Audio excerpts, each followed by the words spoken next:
qui ne font pas de la politique. Il était connu pour ses fonctions de secrétaire d'État aux affaires européennes, ses interventions auprès des institutions et sur les plateaux télé, du moins en Italie.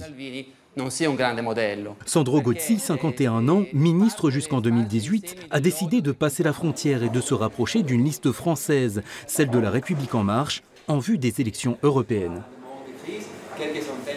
Avec Emmanuel Macron et Nathalie Loiseau, quand j'étais au gouvernement, j'ai fait une bataille pour doubler les choix démocratiques des citoyens, pour donner la possibilité aux Français et aux Italiens de ne pas voter seulement leur liste nationale pour le Parlement européen, mais de voter une liste transnationale européenne dans laquelle il y a des mouvements qui incarnent des visions alternatives de l'Europe.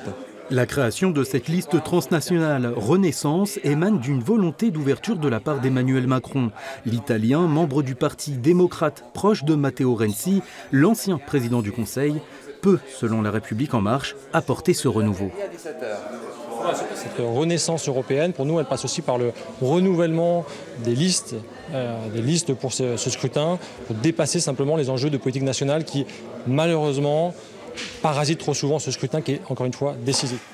Pour les membres de la communauté italienne de Grenoble, Sandro Gozi fait figure de porte-parole, une façon d'être enfin entendu.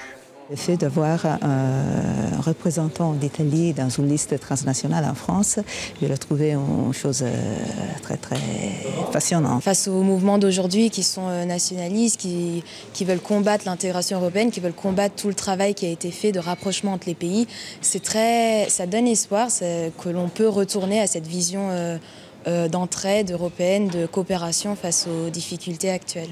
Pour Sandro Gozi, Grenoble est le point de départ de cette campagne européenne. Il ira représenter la liste Renaissance à Marseille, Strasbourg ou encore Lyon dans les prochains jours. L'idée, c'est en 2024 de doubler les choix démocratiques.